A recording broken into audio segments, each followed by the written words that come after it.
Yo, what is up mga ka-Winner X?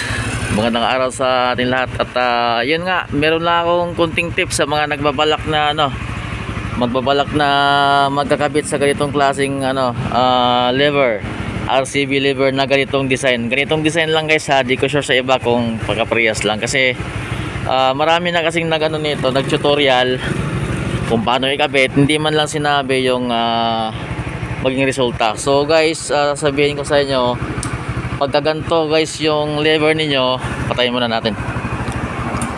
Expected na ninyo guys na meron talaga siyang kasi hindi siya, para sa akin hindi siya matatawag na plug and play. Kasi itong pag sinabi kasing Winner X, ang ibibigay nila is RS150 o kaya GTR, which is parehas lang naman daw. Pero yun nga, para sa akin hindi siya plug and play dahil unang-una yung dito guys, yung nakikita nyo yung binili ko na yan, yung bolt na yan is hindi siya sukat. Yung stock na bolt ng lever is hindi siya pwedeng ilagay dito sa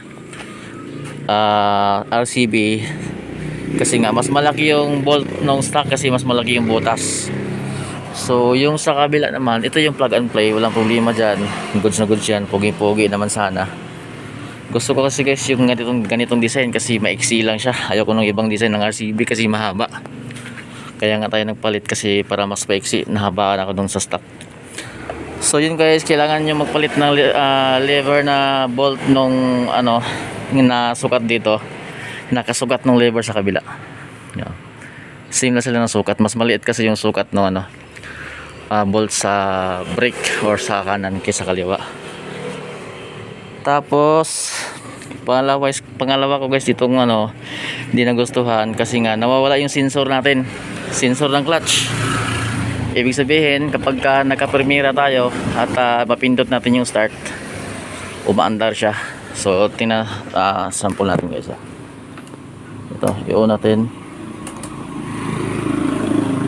yan, i-premiera natin ha. Yan, basa kasi bagong hugas. Yun, naka-premiera tayo. Pindutin natin to, aandar yan. Yun guys, aandar.